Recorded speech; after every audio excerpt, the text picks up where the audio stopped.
She scrubbed the floors of the house her father left her, polished the windows with her reflection staring back, tired, fading, erased. She told herself she was surviving. She didn't know a prince was about to walk through the front door, and she had no idea he would spend the next 3 weeks noticing everything she had been taught to hide. He didn't come for her.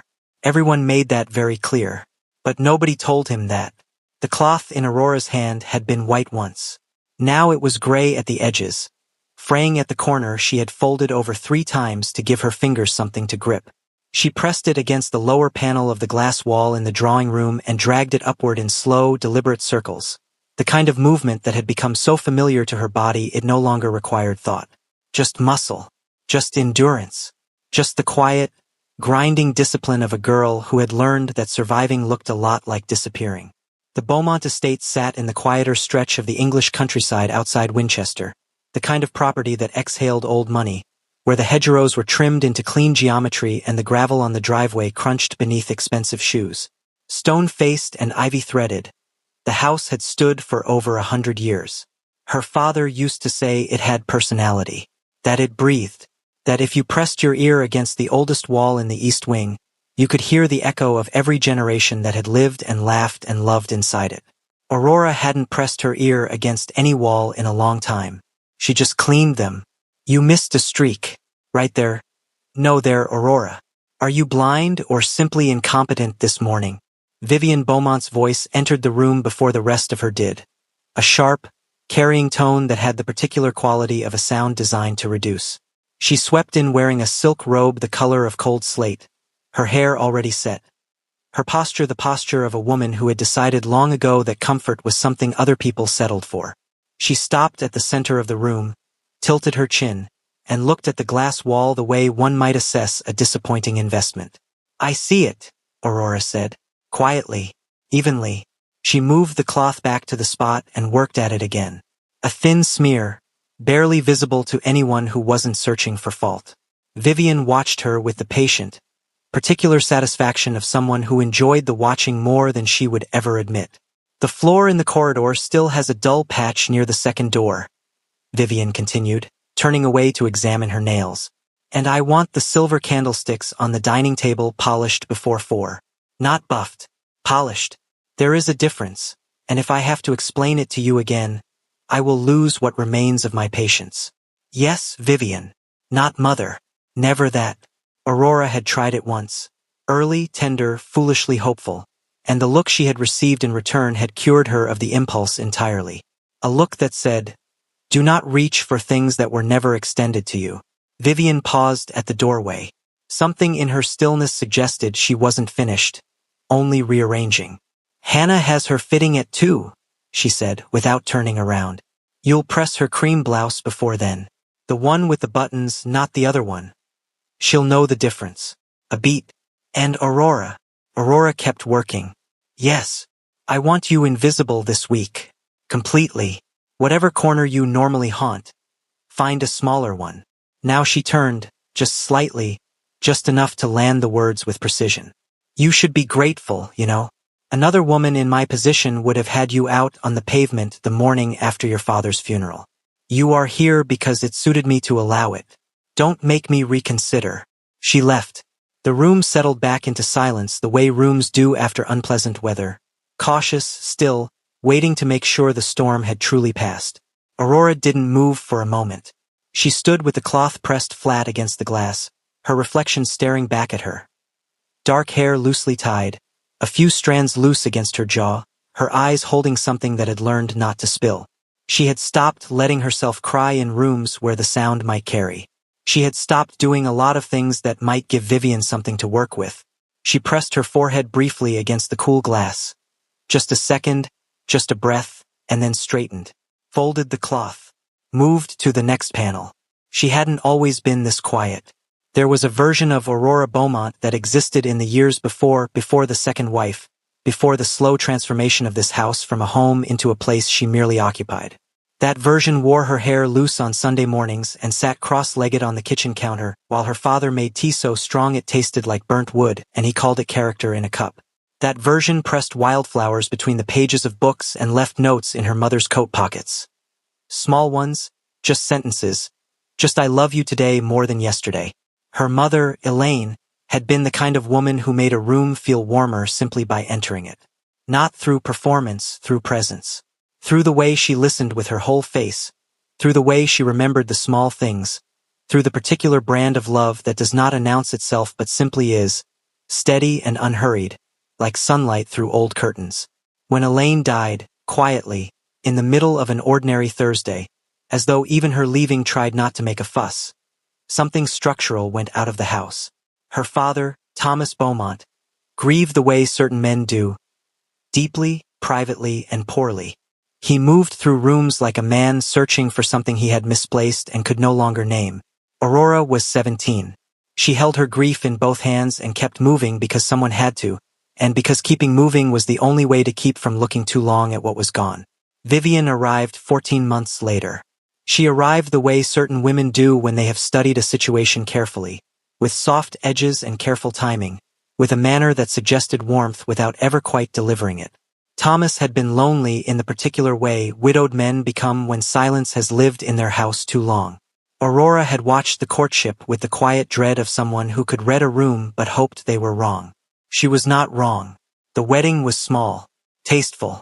Vivian wore ivory and smiled with her teeth and held Thomas's hand for the photographs with the precise pressure of a woman who understood the value of optics. Hannah, her daughter, 2 years older than Aurora, luminous and effortlessly arresting, stood beside her mother in a dusty rose gown and received compliments with the bored ease of someone accustomed to them. Aurora stood on the other side of her father and tried to feel something other than the cold, crawling certainty in her gut that said, something is not right. Thomas Beaumont died 11 months after the wedding. The doctors called it cardiac. Natural causes. Nothing suspicious, nothing irregular. A man in his late 50s with a history of stress and a demanding professional life. The death certificate was clean. The funeral was quiet. And within 6 weeks of the burial, Vivian had quietly, efficiently, and with the composure of a woman who had planned for this contingency, assumed full management of the estate, the finances, and the future. Aurora had been 19 years old. She had nowhere else to go, no access to the accounts her father had always said would be hers when the time was right, and no proof of the particular cold suspicion that had never left her stomach, only grown heavier, denser, like sediment at the bottom of a glass. She had asked questions once. Early on. She had sat across from Vivian in the very drawing room she now cleaned and asked, calmly and carefully, about her father's will, about the estate's legal structure, about what provisions had been made. Vivian had looked at her with those measured, unreadable eyes and said, grief does strange things to a young mind. Let it pass before you embarrass yourself further. Aurora had not asked again. She had learned instead to read the temperature of every room before she entered it.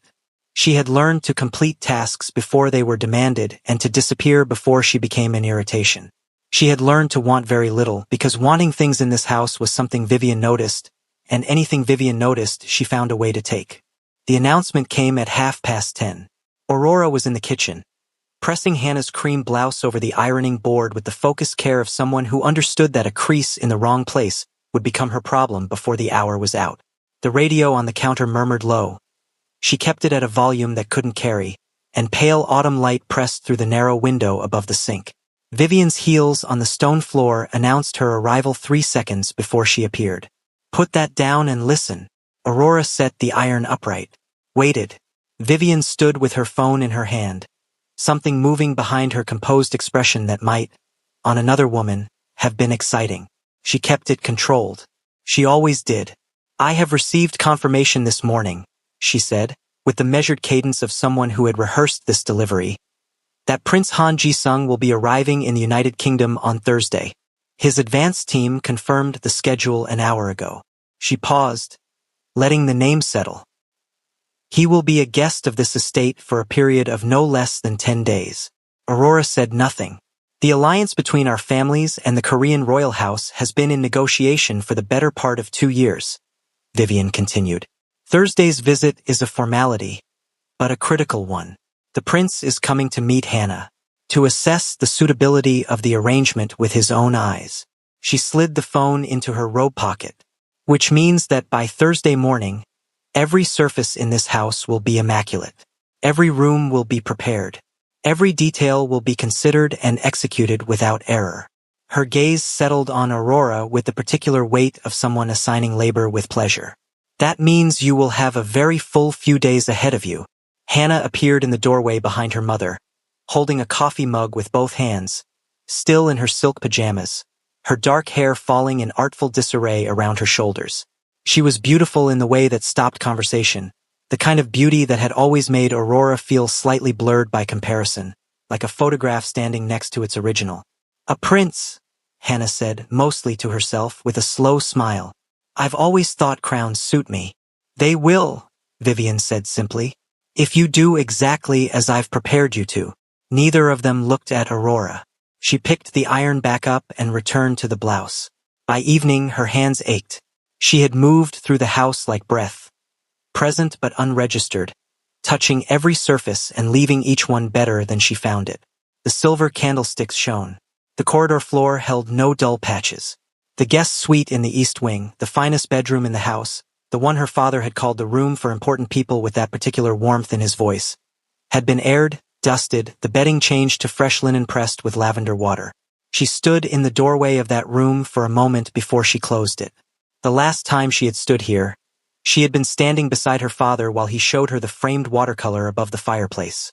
A small painting her mother had loved, pale greens and soft blues, the kind of quiet image that didn't demand anything of you. "This room," he had said, his hand briefly on her shoulder, "will be yours someday, little bird. Everything in this house will be." She pulled the door closed, walked back down the corridor, found her own room at the end of the narrower hallway, the one that had been a storage room once, the one Vivian had given her after suggesting that the larger bedroom Aurora had grown up in would make a lovely study. She sat on the edge of her small bed in the thin evening light, her hands in her lap, and let herself be still for exactly 60 seconds. Then she stood, folded her worn cloth, set it on the shelf above the door. Thursday was 3 days away. She had floors to finish in the morning. The morning Prince Han Ji-sung was due to arrive. The Beaumont estate held its breath. Aurora felt it the moment she stepped into the main hallway at 6:15. That particular tension that lives in houses before something significant happens. The air was different, charged at the edges.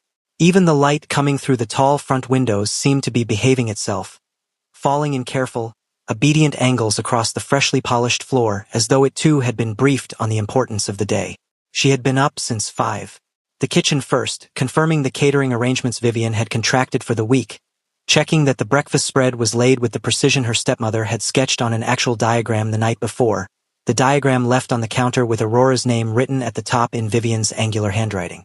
Then the entrance hall, one final pass of the floor, not because it needed it, but because Aurora had learned that fine and acceptable to Vivian were two different countries with no shared border. She was on her knees near the base of the staircase, buffing a small scuff from the skirting board that only she would ever notice, when she heard Hannah descending behind her. The footsteps were slow, deliberate, the kind that belonged to someone who understood that an entrance, even down a private staircase with only one witness, was still an entrance worth constructing. "You missed a bit," Hannah said pleasantly, not looking at the skirting board. Aurora didn't look up. "Good morning, Hannah. Mother wants fresh flowers in the entrance hall before 10. Not the ones from yesterday. She said they've already started to droop and it'll give the wrong impression." Hannah reached the bottom step and paused, adjusting the cuff of her blouse. An ivory satin piece Aurora had pressed to a creaseless finish the previous evening. "And she wants you in the back of the house when the car arrives. You're not to be visible in the entrance hall during the welcome." "Understood." Hannah looked at her then. A brief, almost curious look, the kind that held no real interest but occasionally flickered into something resembling awareness. "You look tired," she observed. "I'm fine. You always say that." She moved toward the kitchen, trailing a scent that had probably cost more than Aurora would dare calculate. "Try to at least look presentable. Even the staff reflects on us." The staff. Aurora remained on her knees until the footsteps faded. Then she sat back on her heels, pressed the cloth slowly between her palms, and breathed through the particular burn that lived in her chest these days. Not quite anger, not quite grief, something that had taken up permanent residence in the space between the two. She stood, went to find fresh flowers. The convoy arrived at 11:47. Aurora knew because she heard it. 3 cars on the gravel drive. The particular sound of well-engineered doors opening and closing with that soft, pressurized click that spoke of different worlds. She was in the east corridor, carrying a stack of freshly laundered towels to the guest linen closet, and she slowed without meaning to. Through the narrow window at the corridor's end, small, slightly misted at the corners, she could see the front of the house. The cars were dark and discreet, no flags, no fuss. Several men stepped out first, moving with the particular economy of people whose job was to assess rooms before other people entered them. And then he stepped out. Aurora saw him for 3 seconds, perhaps 4. Enough to register height, considerable. Posture that didn't perform itself, it simply was the way certain things are true without effort. He wore a dark coat over a suit, his hands unhurried at his sides, and he looked up at the facade of the Beaumont estate the way someone looks at a thing they are genuinely reading rather than merely seeing. He looked. She searched for the word later and found it. Present. Fully, quietly present in a way that seemed almost unusual, like someone who had decided, at some point, that wherever he was would receive his complete attention. Then Vivian appeared at the front door in her midnight blue dress, the one she'd had delivered from London 2 days ago, and began her welcome with the warmth of a woman who had rehearsed warmth until it was nearly indistinguishable from the real thing. Hannah followed, perfectly positioned at her mother's right shoulder, and the distance swallowed the details. Aurora pulled back from the window, shifted the towels in her arms and kept walking. She did not attend the welcome lunch. This had not been stated as a rule, it didn't need to be. The place setting she had laid that morning held for Vivian, Hannah, the prince, and a senior aide from his delegation, a composed man named Mr. Beck who had arrived a day earlier to discuss arrangements. Aurora had counted the chairs twice, more from habit than hope. She ate standing at the kitchen counter while the caterers moved around her. A half sandwich and lukewarm tea, the low murmur of formal conversation drifting faintly from the dining room like sound heard through water. She told herself she didn't want to be in there anyway. That was only partially a lie. She met him, unexpectedly, at 3:15. Not met, that implied intention on both sides. She simply encountered him in the way you encounter weather, without preparation, without the chance to arrange yourself first. She had gone to the east garden to bring in the last of the dried herb bundles from the wooden rack near the garden wall. Something she did each autumn without being asked, had done since she was old enough to reach the rack, because her mother had started the practice and Aurora had simply continued it without ever making a conscious decision to. Rosemary, thyme, 1 bundle of dried lavender that had faded to a pale ghost of its summer color. She was lifting the last one when she heard the door behind her. She assumed it was one of his security detail. They had been quietly mapping the estate since morning, appearing at odd intervals in corridors and outdoor spaces, noting exits and sightlines with the professional absence of intrusion. She didn't turn around. "You don't have to stop on my account." The voice was unhurried, accented in English with the texture of someone who had learned the language rigorously and then lived in it long enough to relax. Low, not loud. The kind of voice that didn't reach for you. It simply arrived, and you found yourself listening anyway. She turned. He was standing at the edge of the stone path that separated the garden from the wider grounds, still in his suit, the coat removed now, his hands loose at his sides. He was looking at what she was doing with what she could only describe as genuine curiosity, not the polished social simulation of interest, but the real kind, the kind that involves the eyes as much as the expression. Aurora's first instinct was to put something down and apologize for being present. She caught the instinct, recognized it for what it was, the trained reflex of a year spent shrinking, and did neither. "Your Highness," she said instead, and dipped her head briefly. He made a small gesture, not dismissive, more like a door being opened. "The garden is not mine to own. Please." She straightened. He remained where he was, making no move to fill the silence with social noise, which she found immediately disorienting. Most people, in a silence that lasted more than 4 seconds, reached for something to say. He simply stood in it, comfortable, unhurried, watching the herb rack with what appeared to be actual interest. "Rosemary," he said after a moment, observational, not performing knowledge, actually noting it. "And thyme. The lavender's past its best now, but it still dries well enough to use. For cooking. Mostly. Some of it for the linen closets. She stopped. Something shifted in her expression, brief and involuntary. Someone taught me that. A long time ago. He noticed the pause. She could see it, not in any dramatic rearrangement of his face, but in the quality of his stillness, which became very slightly more attentive, the way a person listening to music becomes more still when a particular note catches them. He didn't ask about the pause. He let it stand. "The grounds are well kept," he said, and it didn't sound like the conversation of a man filling space. It sounded like a man who had been paying attention since he arrived and was now saying so. "Thank you." She gathered the bundles against her chest. "The rose beds on the south side need attention before winter. They haven't been properly pruned yet." "Do you do that as well?" She nearly said, "I do most things." Caught it. "The garden has always been something I come back to." He looked at her properly, without the social glaze people apply to faces when they are present in body but not in attention. It was a direct look, not intrusive, but the kind that made you feel slightly transparent, like someone had turned a lamp on in a room you thought was dark. "You live here," he said. Not quite a question. "Yes." Something moved across his expression. Not pity, nothing so simple. Something more like recalibration. Like a man quietly adjusting a calculation. "I'm Aurora," she said, because suddenly the absence of her name in the space between them felt strange. "Aurora Beaumont. Vivian's." The word resisted, as it always did. "Stepdaughter." His response was immediate and genuine in a way that caught her slightly off guard. "Han Ji-sung," he said. Not the prince, His Royal Highness, Crown Prince. Just the name, offered at the same level as hers, as if they were simply two people in a garden in autumn. Which, for 60 seconds, they were. His aide appeared at the garden door then, Mr. Beck, reading the scene with the swift professional discretion of someone who had navigated royal social geography for years. He said nothing, but his presence said, "You are expected inside." Ji-sung acknowledged it with a small nod. He looked back at Aurora once, brief, settled, the way you look at something you intend to remember. "The rosemary," he said. "It smells different here than at home." "The air is different here," she said, something that was nearly a smile. "Yes," he agreed. "It is." Then he walked back inside, and Aurora stood holding dried herbs in the cold October air, with the distinct, unsettling, and entirely inconvenient feeling that she had just been seen by someone. Genuinely, carefully seen, for the first time in longer than she could remember. She stood there for a moment. The garden said nothing helpful. She went back inside.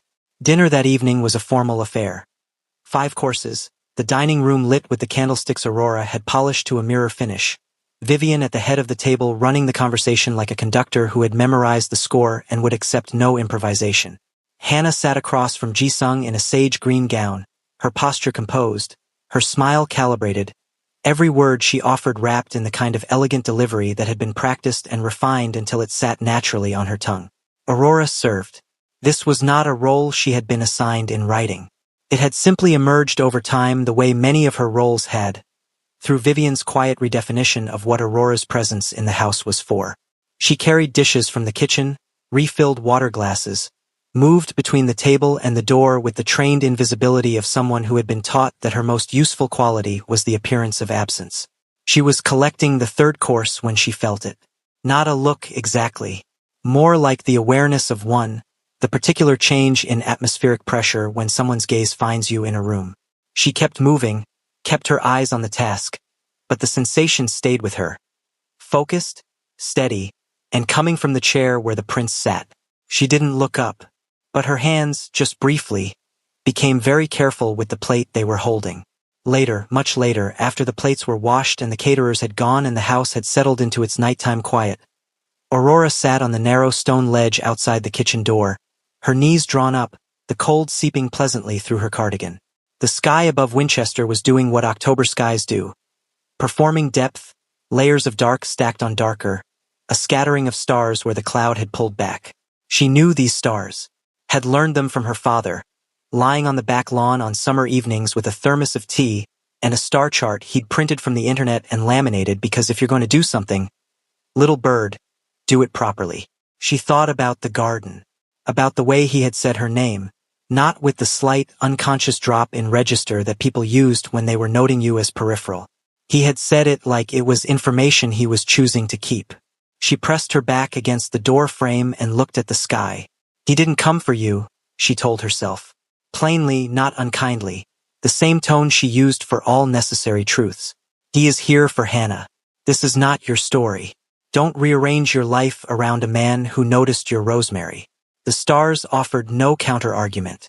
She went inside, locked the door, went to her small room at the end of the narrow corridor, and lay awake for a very long time. Ji-sung came back to the garden the next morning. Aurora knew because she was already there, earlier than usual, before the house had fully roused itself, before Vivian's heels had found the stone floors and Hannah's coffee had been carried up on the small tray with the folded napkin the way she preferred it. The garden in early morning was the one place in the estate that still felt like hers. Not legally, not technically, not in any way that would hold up against Vivian's cold administrative authority over every square meter of this property, but in the older, quieter way that a place becomes yours simply because you have loved it consistently and without audience. She was kneeling at the south rose bed, gloved hands working carefully at the base of the oldest bush, a deep-rooted thing her mother had planted 17 years ago that came back every year without fail, stubborn and unhurried, which Aurora had always privately considered a form of loyalty. The pruning needed doing before the first hard frost. She had been saying so to no one in particular for 2 weeks. She heard the door. Different footstep from yesterday's security detail. Less tactical, more deliberate. The kind of step that belongs to someone choosing to be somewhere rather than assigned to it. She kept working. You were right about the rose beds. She didn't startle. She wasn't sure why, by every reasonable measure she should have. Instead, something in her simply settled, like a compass needle finding north. She sat back on her heels and looked up at him. He was dressed simply for the morning. A dark jumper, dark trousers, no tie, no ceremony. He looked, without the architecture of formality, like a man who had always been more interesting than his official presentation suggested. He was looking at the rose bush with the specific attention he seemed to give everything, like the world was a text he was reading carefully rather than skimming. They needed it weeks ago, she said, turning back to her work. They'll be fine now if the frost holds off another 10 days. He crouched, not standing over her, but crouching, bringing himself level, which she noticed and catalogued without comment. He looked at the root structure she'd exposed, the careful clearing she'd done around the base. My grandmother kept roses, he said, at the summer residence. She used to say you could tell everything about a gardener by the way they treated the roots. Anyone can tend what's visible. Aurora paused her hands. She sounds like she was perceptive. She was the most perceptive person I've ever known. A beat. She died 4 years ago. I'm sorry. He acknowledged this with a small nod, not dismissing it, actually receiving it. She would have had opinions about this garden, he said, and there was something warm underneath it, briefly audible, quickly composed. She had opinions about most things. The best people usually do. He looked at her then, with that quality of attention she was beginning to recognize as simply him, the way some people are built to observe the world rather than perform for it. You're up early, he noted. The house runs early. She moved to the next section of the bed, working the soil loose with careful fingers. There's always something before everything else starts. Does anyone help you? The question landed plainly, without pity in it, which was the only reason she answered honestly instead of deflecting. No, he said nothing. She had expected a response, a polite murmur of something, or the uncomfortable subject change that people resort to when an honest answer is more than they bargained for. Instead, he was simply quiet, and his quiet had texture to it, the texture of a man actually sitting with what he just heard rather than moving past it. After a moment, he said, I used to sneak into the palace kitchens before dawn when I was young, before the household was awake. It was the only hour that felt like mine. She looked at him. The cooks would find me sitting on the counter eating cold rice, he continued, and the corner of his mouth moved. Barely, but it moved. They never told anyone. I think they understood something about needing an hour that belongs to you. Did it stop? The sneaking. When I was 15, my father explained at length what was, and wasn't appropriate behavior for a crown prince. His tone held something dry and precise. The kitchen visits stopped. The wanting of that hour did not. Aurora sat back and looked at the pale morning sky above the garden wall. Pewter and still, the kind of sky that hadn't decided what it was going to do yet. I think that's one of the loneliest things, she said, half to herself. Wanting an hour that's yours and not being allowed to have it. Yes, he said, simply, like she had named something exactly. They stayed in the garden another 20 minutes. Not always talking. There were long, easy silences that Aurora kept waiting to become uncomfortable and found, repeatedly, that they didn't. He asked about the other plants.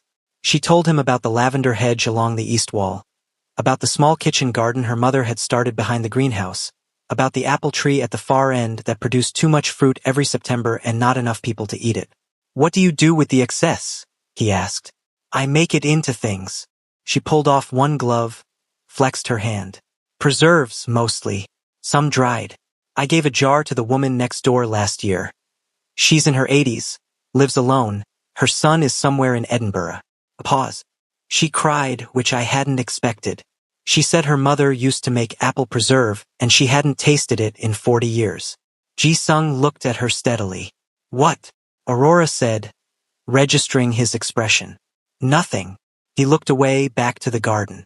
That's a good thing to do. It's just preserves. It's not, he said quietly. It's attention.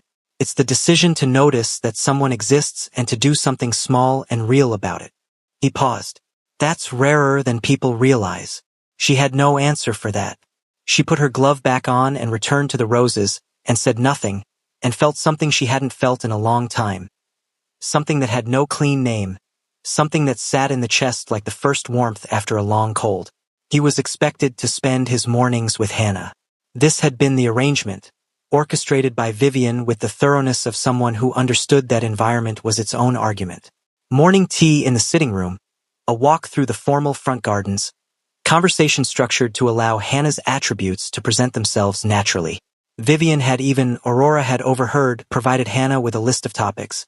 His known interests, his academic background, the charitable initiatives he'd been publicly linked to. Hannah did all of this impeccably. Aurora saw them from the upstairs window one morning as she changed the linen in the corridor rooms. Hannah in a cobalt blue coat, animated and elegant, gesturing gracefully at something in the garden. Ji-sung walked beside her, attentive in the way he was with everything. Asking questions she answered beautifully. From the window they looked like exactly what the alliance had intended. A picture of complementary graces, assembled by design. Aurora turned back to the sheets and made the bed with crisp, efficient movements. She did not watch again. But she noticed, in the days that followed, that Ji-sung began appearing in unexpected parts of the house at unexpected times. The library corridor, the kitchen garden, the small sitting room at the back of the house that no one used anymore because Vivian found the decor dated and hadn't gotten around to changing it. The room still had her father's books on the lower shelf. His reading chair. A small writing desk in the corner where Aurora sometimes sat in the evenings with a cup of tea. Not because she needed the desk, but because sitting near her father's things was the closest thing she had to a conversation with him now. She found Ji-sung in the doorway of that room on the 4th day of his visit. He wasn't intruding. He was simply standing at the threshold, looking at the shelves, reading spines the way readers do, that instinctive, hungry scanning that has nothing to do with intention and everything to do with habit. She was coming from the kitchen with her tea. She stopped. He looked up. I'm sorry, he said. The door was open. I tend to follow bookcases. Don't apologize. She stepped forward. It was my father's room. She moved past him into the space and he followed, unhurried, sensing correctly that he was being allowed in rather than tolerated. He stopped at the lower shelf, crouched, read a few titles. He had eclectic taste. He was an eclectic person. She settled in the corner of the old sofa. Not the reading chair, never the reading chair, and wrapped both hands around her mug. He believed that a person should read 100 books before they had a firm opinion about anything. He said opinions formed on fewer than that were just moods with pretensions. Ji-sung made a sound that was definitely a laugh, brief and genuine, startled out of him rather than offered. He looked at her over his shoulder. I want to have said that. You can borrow it. He'd have liked that, his words still being useful. Ji-sung stood, turned, and looked at the room properly now.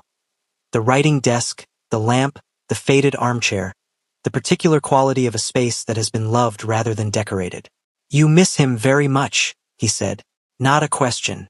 But not presumptuous either, just the plain, careful naming of something obvious enough that pretending otherwise would have been an insult to them both. "Every day," Aurora said. "In different ways on different days. Sometimes it's sharp. Sometimes it's just wait." She looked into her mug. "The worst days are when I forget, just for a moment, that he's gone. When something happens and my first thought is I should tell Dad that and then—" She stopped. "Remembering is worse than missing," Ji-sung said. She looked up at him sharply. He met her eyes without flinching. "My grandmother," he said by way of answer. "Yes, I know that particular wait." The room held the silence gently, the way old rooms do. Rooms that have already heard grief and know how to accommodate it without making a fuss. Outside, somewhere distant, a door closed and the sound of Vivian's voice carried briefly and then faded.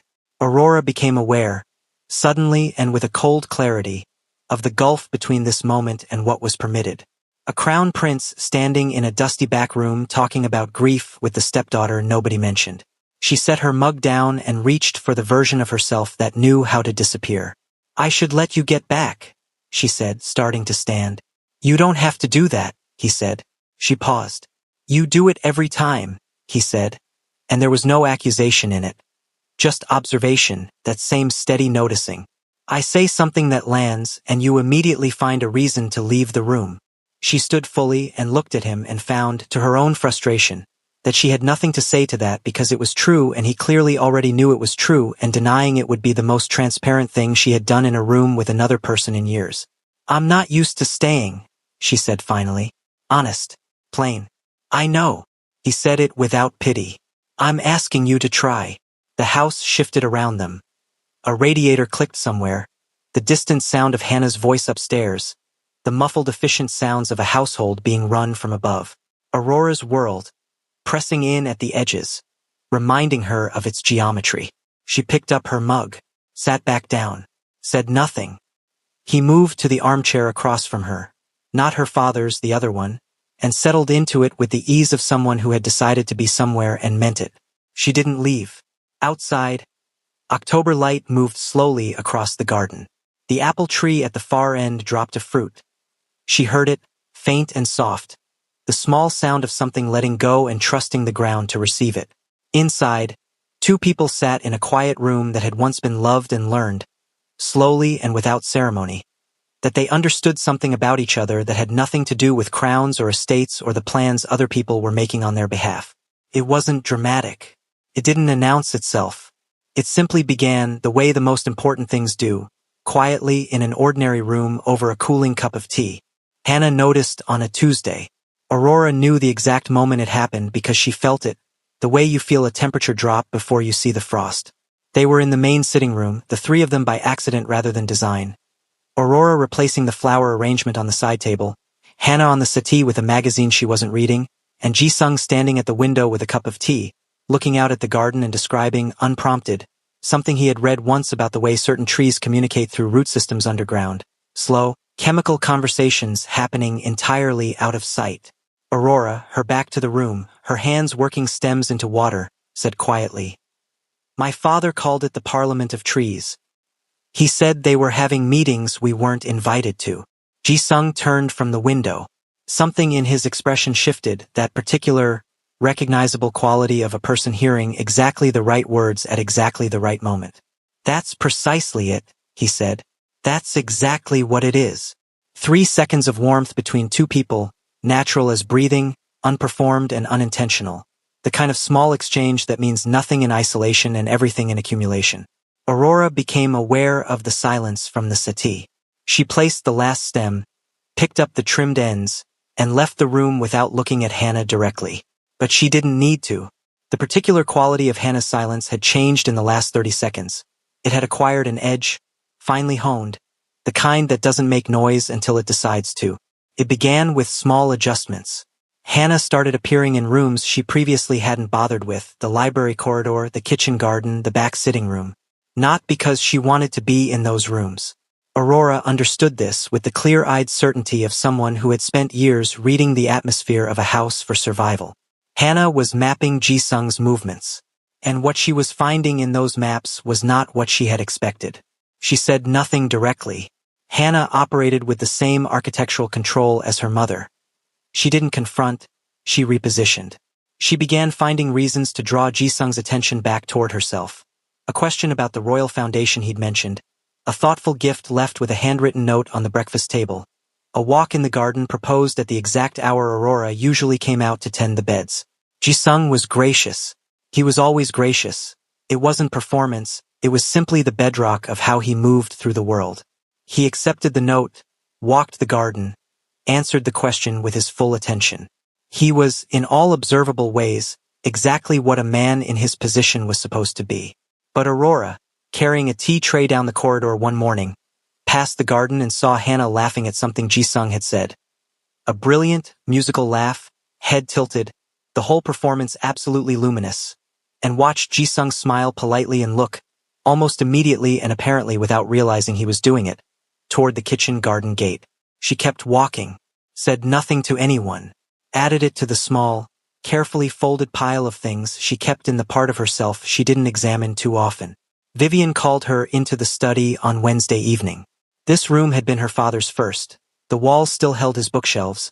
His desk had simply been pushed against the far wall to make room for Vivian's larger one, which had arrived 3 months after the funeral and had struck Aurora at the time as the single most clarifying object she had ever encountered. The replacement of one desk with another. The quiet, absolute grammar of takeover. Vivian was seated when Aurora entered. She didn't look up immediately. She finished whatever she was reading, set it down, and then gave Aurora the particular quality of attention that felt less like being seen and more like being measured. Close the door. Aurora did. Sit down. She sat. Vivian folded her hands on the desk with the composure of a woman who had decided the temperature of this conversation in advance and intended to maintain it. I'm going to say this once, she began, because I think you're intelligent enough that once should be sufficient. Aurora held her hands still in her lap.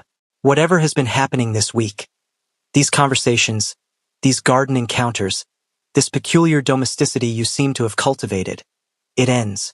Vivian's voice was even almost gentle, in the way that very cold things sometimes feel gentle on first contact. The prince is here for Hannah. The alliance has been years in the making. His family expects a specific outcome from this visit, and so do I. She paused. You being present in those conversations is not appropriate, Aurora. Not for him, not for this family, and not for you. I haven't sought him out, Aurora said. Steady. True. I didn't ask you whether you sought him out. Vivian's eyes didn't move. I'm telling you the outcome I require. You will return to your responsibilities. You will be where you are supposed to be and nowhere else. You will not, a slight surgical pause, embarrass this family by allowing yourself to believe that any of this has anything to do with you. The words were measured, calibrated, the particular kind of cruelty that wears the costume of practicality. Aurora looked at her stepmother across the desk that had replaced her father's and felt, with the dull recognition of someone who has visited this particular country many times, the familiar landscape of being told that she did not belong in her own life. Is that all? She asked. Vivian regarded her for a moment. Something crossed her expression, brief, unidentifiable. You look like your father when you do that, she said. Do what? Refuse to look wounded when you are. She picked up her reading again. That will be all. Aurora did what she always did after conversations like that. She found the garden. The cold had sharpened over the last 2 days, carrying the metallic edge of a season turning serious, and she stood near the apple tree with her arms crossed and let the temperature do what Vivian's words had tried to. Make her feel small, exposed, stripped of pretense. Except the cold was honest. The cold didn't have an agenda. She had always found it easier to breathe outside. You being present in those conversations is not appropriate. She pressed her back against the apple tree's trunk and looked up through the nearly bare branches at the sky. Half her heart agreed with Vivian, not with the coldness of the delivery, but with the structural fact underneath it. Ji-sung had not come here for her. That was not pessimism. It was geography. She was the stepdaughter who cleaned the floors. He was a crown prince negotiating a royal alliance. The distance between those two coordinates was not romantic tension. It was the shape of reality. And yet, she closed her eyes. The way he had said, "I'm asking you to try." The particular weight of being looked at by someone who was actually looking. The way the back sitting room had felt on that afternoon. Two people and old books and cooling tea and something that had no business existing between them existing anyway, plainly and without apology. She pushed off the tree, went inside. She would be where she was supposed to be. She would be invisible, efficient, appropriate. She would file this week away in the same place she filed everything she couldn't afford to hold on to. The deep, lightless shelf where things were stored rather than released, because releasing them required the kind of grief she hadn't yet found a way to afford. She managed 3 days. 3 days of corridors and linen and careful invisibility, of steering herself away from rooms he was likely to be in, of answering his greetings briefly when they were unavoidable and moving on before the exchange could become anything more than transactional. She practiced this. She had been practicing a version of it for years. On the 3rd day he appeared at the kitchen garden at 8:30 in the morning and said, without preamble, "You've been avoiding me." Aurora kept her hands in the soil. "I've been working. You were working before and you didn't avoid me." She sat back on her heels and looked up at him, shielding her eyes from the thin autumn sun. He was standing with his hands in his coat pockets, and he looked.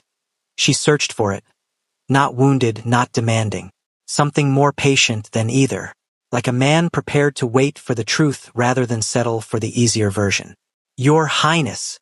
"Ji-sung," he said. "You've called me that before. That was before I'd thought clearly about what that meant." "And what does it mean?" She stood, pulled off her gloves slowly, one finger at a time, buying herself the seconds. "It means we've been having conversations we probably shouldn't be having. And I think you know that as well as I do." He was quiet for a moment. "I know what's expected of me," he said. "I have always known what was expected of me. I've been learning that particular lesson since I was 4 years old." He looked at her directly, no gloss, no careful diplomatic framing. "What I'm less practiced at is pretending I don't notice what's actually in front of me." Her chest did something inconvenient. "Hannah is," she started. "Hannah is polished and beautiful and exactly what this alliance was designed around," he said, quietly but without cruelty. "I know what Hannah is. I've been studying her for 2 weeks. I can tell you exactly what she'll say before she says it." He paused. "I cannot do that with you. I never know what you're going to say next. And I've realized that's become the most interesting thing in my day." The kitchen garden held its breath. A wood pigeon somewhere in the hedgerow offered one soft, absurd note and fell silent again. "That's not enough," Aurora said. Her voice came out steadier than she felt.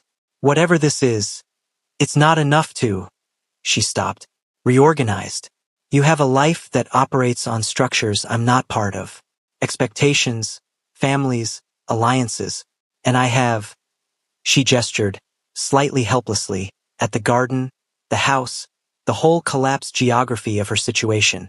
"I have this, and I've learned to make this work. I can't afford to stop making this work because someone—" She caught herself again. "Because I let myself want things that don't survive contact with reality." He listened to all of it. He didn't interrupt.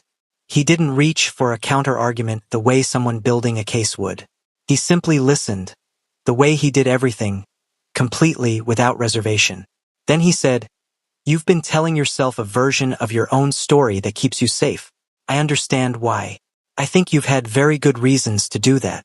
He held her gaze. "I'm not asking you to stop being careful. I'm asking you to consider that the version of your story where you deserve nothing more than this might not be the true one." The engagement announcement was set for Friday dinner. Aurora knew because she'd overheard Vivian confirming the arrangement with Mr. Beck. A formal dinner, family gathered, the intention declared and recorded. The beginning of the official process. Everything the alliance had been building toward.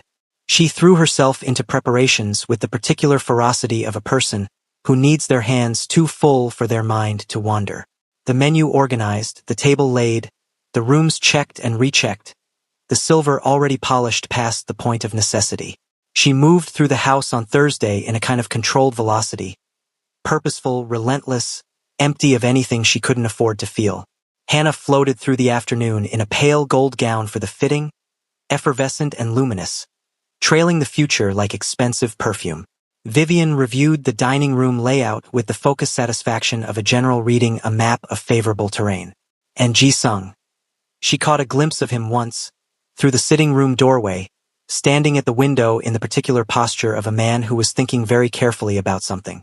He didn't look like a man preparing to make an announcement. He looked like a man trying to make a decision. She told herself those were the same thing. She kept moving, kept working, told herself what she had been telling herself for days, that she was a practical person, that she understood how the world was shaped, that the brief warm light of being noticed did not restructure the permanent geography of a life. She almost believed it. Almost. Friday arrived with a colorless sky and frost on the garden stones and the peculiar, suspended quality of a morning that knows it is the last ordinary one before something changes. Aurora was up at 5, made the tea, started on the bread.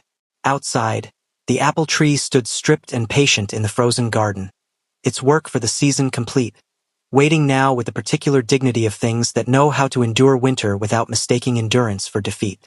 She watched it through the kitchen window, took a breath, let the day begin. The dining room had never looked more beautiful, which Aurora found quietly, privately ironic, given that she had made it so. Every surface held its best version of itself. The candlesticks threw warm, unsteady light across the white tablecloth in shifting patterns, the kind of light that makes a room feel like it exists slightly outside ordinary time. The crystal caught it and scattered it in small, silent explosions across the ceiling. The flower arrangement at the center. Deep burgundy dahlias mixed with pale ivory freesias, because Vivian had specified it and Aurora had executed it at 6 that morning with cold hands and careful fingers, held itself with the composed dignity of something that didn't know it was decorating a stage. She had set 6 places. Vivian, Hannah, Ji-sung, Mr. Beck, 2 distant cousins of Vivian's who had arrived that afternoon. Women in their 50s with watchful eyes and the particular social energy of people who have come specifically to witness something and intend to discuss it thoroughly afterward. Aurora had carried their luggage to the guest rooms and been thanked with the vague benevolence people extend to furniture they find pleasant. She had not set a place for herself. This had not been discussed. Hadn't needed to be. She ate in the kitchen again. Standing again, though tonight she didn't taste whatever she put in her mouth. Her mind was in the dining room without her body. Following the rhythm of the evening she could partially hear through the door, the low orchestration of formal dinner conversation, the particular cadence of Vivian managing a room, the bright, carrying notes of Hannah's laughter deployed at precise intervals. She washed her plate, dried it, put it away. Then she stood at the kitchen window and looked at the garden in the dark. Just the shapes of things, the apple tree a black geometry against the lesser black of the sky, the rose beds low and patient. The frost she knew was forming on the stones even if she couldn't see it yet. The evening was moving toward its conclusion. She could feel it in the way you feel a tide, not by watching it but by the slow, insistent change in pressure around you. Soon Vivian would guide the conversation to its intended shore. Soon Ji-sung would say what he had come here to say. Soon the alliance would acquire its formal shape, and the estate would shift into a new configuration, and Aurora's place in it, marginal, functional, invisible, would be confirmed by contrast if nothing else. She was braced for this. She had been bracing for it since the morning she first heard the prince was coming. She had constructed the brace carefully, reinforced it against every conversation in the back sitting room, every morning in the garden, every moment of being genuinely seen. She had told herself, "This is not yours. This was never going to be yours. You know how to survive this because you have survived everything else."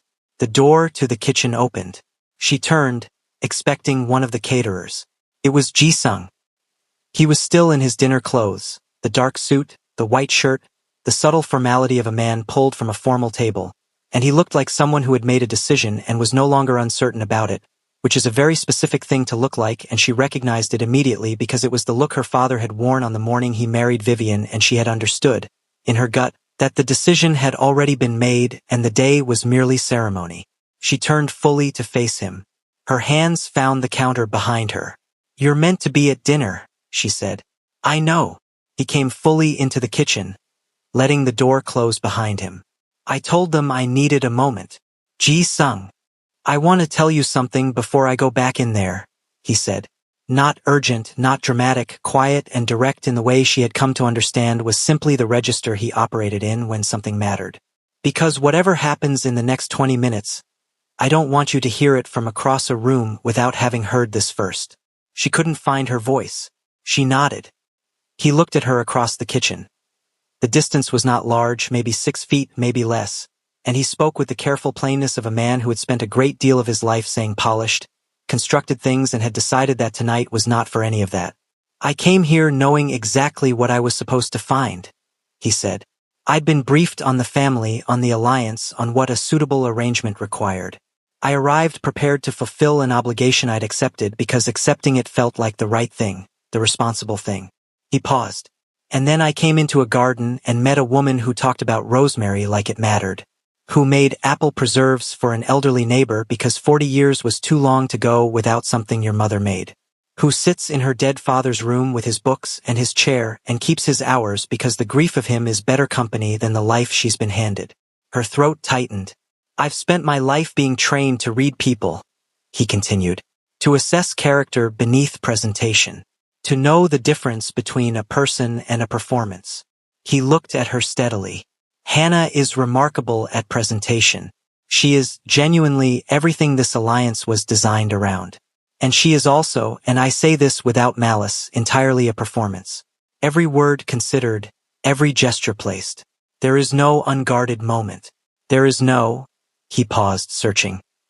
No place where she is simply herself, unobserved, making apple preserves at the end of an ordinary day. Aurora pressed her palms flat against the counter. You never tried to impress me, he said. Not once. Not even when it might have helped you. You argued with my interpretations, you left rooms before I finished sentences, you told me things were complicated when it would have been easier to let them seem simple. Something moved through his expression, warm, certain, unperformative. I didn't come here looking for someone like you. I didn't know someone like you was a thing I was allowed to find. The kitchen was very quiet. Outside the window, the garden was still and dark, and the frost was definitely settling on the stones now. She could feel the cold radiating from the glass at her back. Your world will not accept this, she said. Her voice came out lower than intended. Your family, the alliance, the formal processes. I'm a stepdaughter in a complicated estate with no title, no standing, no. I know what my world will say, he said. I've been hearing what my world has to say about every decision I make since before I understood what decisions were. He moved forward, not fast, not insistent, just closing the distance in the deliberate way of someone who has thought about this. I'm asking you to let me decide what I can manage. Not you. Not Vivian. Not the alliance. Me. You can't just. I know I can't just, he said, with that nearly smile that she had catalogued and should have stopped cataloging weeks ago. There is no version of this that isn't complicated and slow and full of things neither of us can predict. I know that. He stopped an arm's length from her. I'm not offering you a fairy story, Aurora. I'm telling you that whatever I'm about to walk back in there and say, I want you to know that it comes from the clearest thinking I have done in years. And the clearest thinking I have done in years keeps arriving at you. The candle on the kitchen shelf. She kept one, lit it on evenings that felt heavy, through its small warm light between them. She looked at him, at the calm, certain face of a man who had been trained all his life to govern large things and had apparently decided that this small kitchen, this specific moment, required the same quality of commitment. I'm terrified, she said. Plain. True. I know, he said. So am I. I'm the least terrified I've been about anything in a long time, and I'm still terrified. He held her gaze. That's how I know it's real. She exhaled. A long, unsteady breath that took something with it when it left. Some portion of the brace she had built. Some weight she had been distributing so carefully for so long that she had stopped noticing it as weight and started calling it posture. Go back to dinner, she said softly. He searched her face. Go, she said again. Do what you need to do. She stopped, rearranged. I'll be here. Something in those 3 words, the weight of them, the way they had changed meaning in the last 10 minutes, made his expression shift. Not the nearly smile this time. Something quieter and more durable than that. He held her gaze one moment longer. Then he turned and walked back through the door. She heard the dining room from the kitchen. Not the words, the acoustics didn't carry those with clarity, but the texture of the evening changing. Vivian's voice, guiding, expectant, arriving at the conversational shore she had been steering toward for 3 weeks. The small, anticipatory pause that lives in a room before a formal declaration. And then Ji-sung's voice, low, measured, carrying an undertone of absolute stillness that she recognized. A longer pause, then a sound she hadn't expected from that room.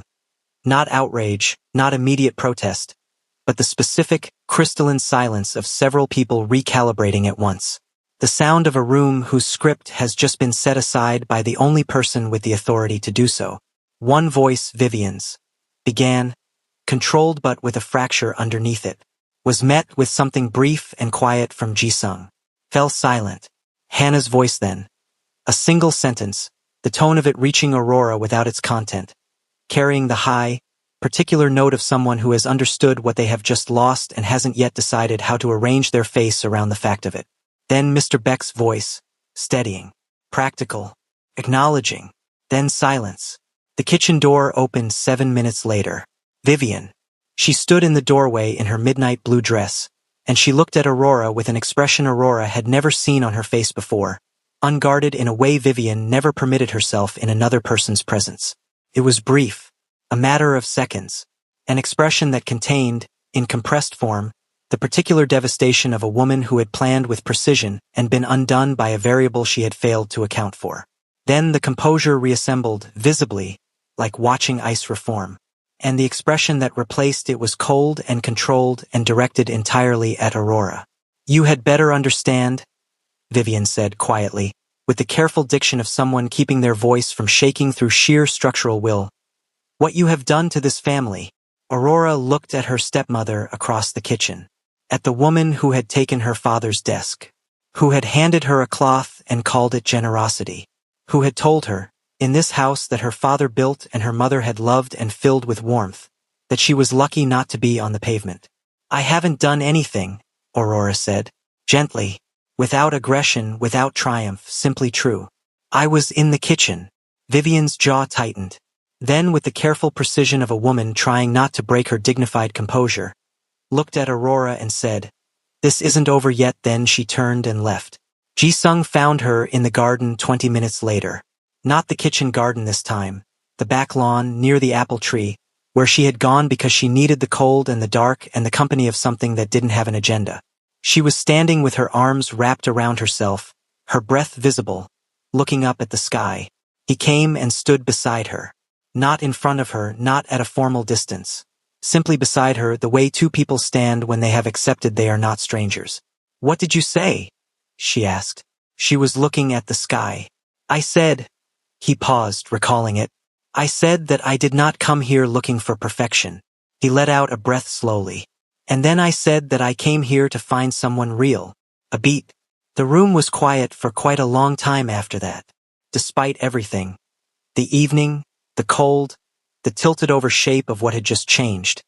She felt something move through her chest. Not the shy, cautious warmth of the last 3 weeks. Something more open than that. Something that had been folded very small for a very long time, pressed between the pages of a life she had been trying to make work, and had just been carefully, deliberately unfolded. "This is going to be complicated," she said. "Yes. Your family will have opinions. They will have volumes of opinions," he said, with the dry precision she had come to treasure. "Delivered formally, in writing, and in person. And the alliance will require renegotiation." He looked at the apple tree. "Mr. Beck is pragmatic. He's worked with my family long enough to know that I don't make decisions without having thought them through, and that attempting to redirect me once I have is not the most efficient use of anyone's time." She almost smiled. "You've already thought through the logistics." "I've thought through very little else for the past 9 days." The frost on the grass glinted faintly in the low ambient light. Somewhere in the hedgerow, a small bird made one sleepy, confused sound and went back to silence. The estate creaked around them. Old stone and old wood doing what old things do on cold nights, contracting, settling, adjusting to the temperature. She looked at him, really looked, without the guard, without the managed distance she had kept between herself and anything that might cost her what little stability she'd constructed. He was looking back with that unhurried, complete attention, the attention of a man who had decided that wherever she was would receive his best regard. I spent a long time, she said slowly, making myself need very little, because needing things in this house was, she paused. It was dangerous, so I got very good at wanting nothing I couldn't provide for myself, at fitting into the smallest available space and calling it contentment.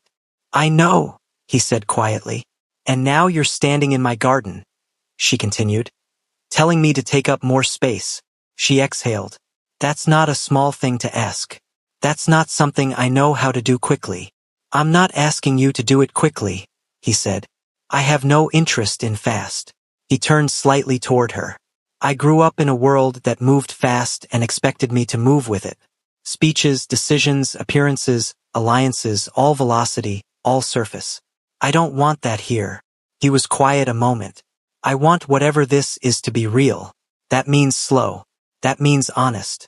That means you're allowed to be uncertain and I'm allowed to be uncertain and we work it out as people rather than as symbols of things. She looked at him for a long moment. The apple tree stood behind her, bare and patient and holding its ground. In the spring it would produce blossom, improbably delicate on those thick, weathered branches, and then through summer it would swell with fruit, generous and unhurried, and by autumn the excess would be there for preserves and for old women who hadn't tasted their mother's recipe in 40 years. It didn't perform the process. It simply did it season after season because that was what it was. She thought about her mother, the way she had listened with her whole face, the way she had pressed the importance of small honest things over large performed ones into Aurora like warmth into cold hands. She thought about her father and his 100 books and his parliament of trees and his voice saying, "Little bird, everything in this house will be yours someday." She thought about what it meant, actually meant in the bone, to be seen by someone who had no reason to manufacture the sight. I don't know how to be a princess anything, she said. I want to be honest about that. I don't know that world. I don't know its rules. I've never. You know how to be yourself, he said. That is the only qualification I'm asking for. The rest can be learned. I'll be with you while you learn it. He held her gaze, steady, unhurried, completely certain. I'm not going anywhere, Aurora. The cold settled around them like a held breath. And then, quietly, in the dark garden of a house that had once been full of love and had been emptied of it, in the frost-edged air of an October night that had started as an ending and arrived, somehow, as the opposite, she let herself believe him. Not all the way. Not without the small residual tremor of a person who has been disappointed by what they believed before. But enough. The particular enough that means, I will not retreat from this. I will not fold myself back into smallness. I will try. She uncrossed her arms, let them fall to her sides, stood a little straighter than she had stood in a very long time. The rose beds need finishing tomorrow, she said. The frost held off, but it won't last much longer. He looked at her. The nearly smile became a real one. Full, unhurried, reaching his eyes, the kind of smile that had clearly not been constructed for any audience and was all the more devastating for it. I'll be there at 8, he said. 7:30, she said. The light is better. 7:30, he agreed. They stood together under the bare apple tree in the quiet dark. Two people at the edge of something large and unmapped and entirely uncertain, with nothing between them but honesty and the particular courage it takes to stop being invisible and decide. Just decide to be found.